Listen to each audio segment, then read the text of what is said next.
श्री गणेशाय नमः। श्री सीतारामचंद्राभ्याम नमः। श्री हनुमान जी महाराज की जय। ओम पंचदेव की जय हो। वाल्मीकि मुनि की जय हो। श्री हनुमान जी महाराज की जय हो। मैं आपको श्रीमद् वाल्मीकि रामायण बालकांड के श्लोकों का हिंदी में अर्थ क्रमशः निरंतर सुना रही हूँ।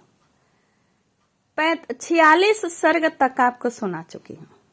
46वें सर्ग में आपने सुना कि इंद्रहंता पुत्र की कामना से दिति ने एक व्रत प्लान शुरू किया, जिसमें वो जब अशुद्ध अवस्था में यानी उनके सिर के बाल पैर को छू गए और लेट गईं, उसी समय इंद्र उनके गर्भ में जा प्रवेश करके चक्र से उनके गर्भ को 7 खंड में काट दिया। और वे 7 खंड इस अध्याय में 7 जो टुकड़े थे उनके गर्भ के दिति के, वो क्या हुए उसका यहाँ पर चर्चा की जाएगी।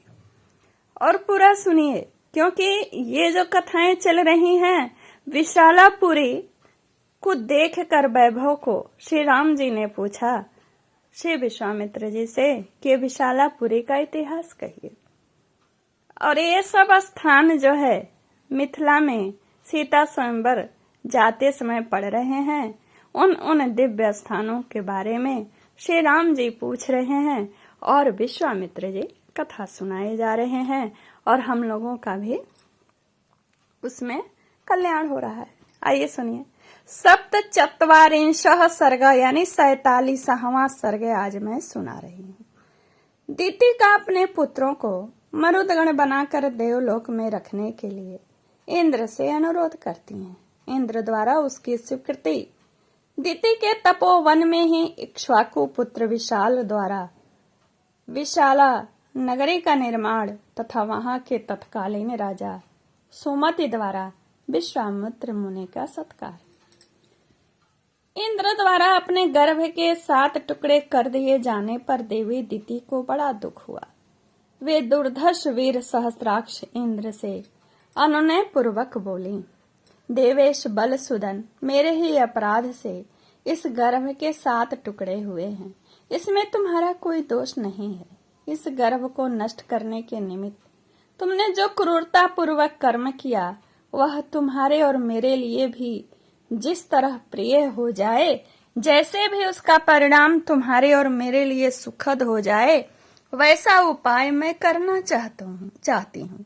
मेरे गर्भ के वे 7 खंड 7 व्यक्ति होकर 7 मरुद गणों के स्थानों का पालन करने वाले हो जाएं। बेटा, ये मेरे दिव्य रूपधारी पुत्र मारुत नाम से प्रसिद्ध होकर आकाश में जो सुविख्यात 7 वात स्कंध हैं, उनमें विचरे।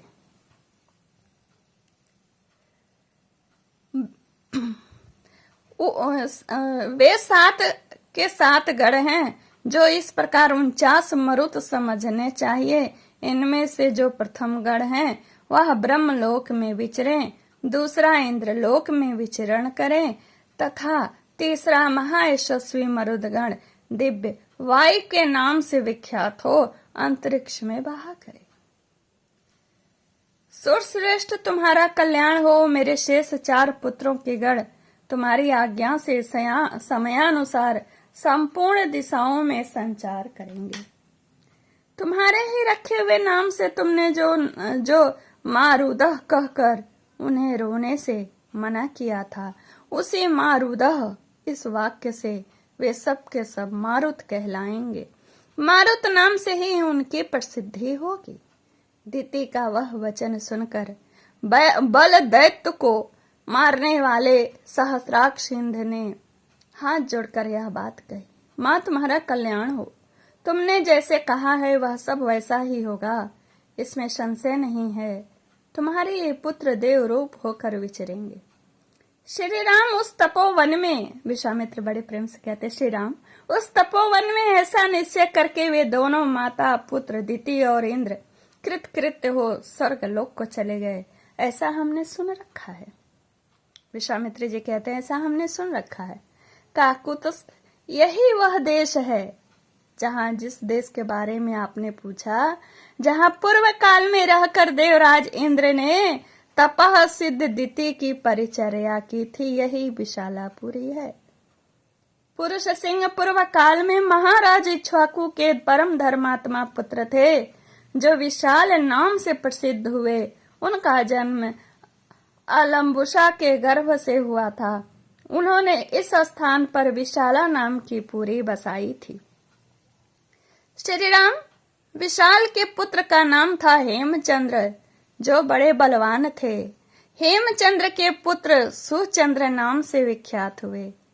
श्री रामचंद्र सुचंद्र के पुत्र धूम्राश्व और धूम्राश्व के पुत्र संजय हुए। संजय के प्रतापी पुत्र श्रीमान सहदेव हुए। सहदेव के परम धर्मात्मा पुत्र का नाम कुशाश्व था। कुशाश्व के महातेजस्वी पुत्र प्रतापी सोमदत्त हुए और सोमदत्त के पुत्र काकुतस्थ नाम से विख्यात हुए और काकुतस्थ के महातेजस्वी पुत्र सुमति नाम से प्रसिद्ध हुए।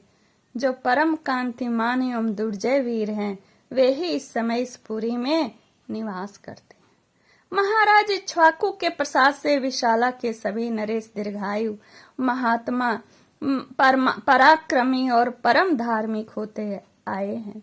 नरश्रेष्ठ, आज एक रात हम लोग यहीं सुखपूर्वक शयन करेंगे और फिर कल प्रातः काल यहाँ से चलकर तुम मिथिला में राजा जनक का दर्शन करेंगे। नरेशों में श्रेष्ठ महातेजस्वी महायशस्वी राजा सुमति विश्वामित्र जी को पुरी के समीप आया हुआ सुनकर उनकी आगमनी के लिए स्वयं आए। अपने पुरोहित और बंधु बांधवों के साथ राजा ने विश्वामित्र जी की उत्तम पूजा करके हाथ जोड़ उनका कुशल समाचार पूछा और उनसे इस प्रकार कहा, मुने, मैं धन्य हूँ, आपका मुझ पर बड़ा अनुग्रह है, क्योंकि आपने स्वयं मेरे राज्य में पधार कर मुझे दर्शन दिया। इस समय मुझसे बढ़कर धन्य पुरुष दूसरा कोई अन्यत्र नहीं है। इस प्रकार मैंने आपको 47वां सर्ग सुनाया, जिस सर्ग में विशालापुरी की पूर्ण इतिहास है और दिति के पुत्र मरुद बने उनकी कथा है। इस प्रकार श्री वाल्मीकि निर्मित आश रामायण आदि काव्य के बालखंड में 47वां सर्ग पूर्ण हुआ। इत्याशे श्रीमद् रामायणे वाल्मीकि आदि काव्ये बालकांडे 47 सर्गः। ओम तत्सत्। श्री राम जय राम जय जय राम, श्री राम जय राम जय जय राम, श्री राम जय राम जय जय राम। श्री रघुनाथ की कृपा हम सब पर बनी रहे। कहने सुनने में जो अपराध हो मेरे नाथ क्षमा करना।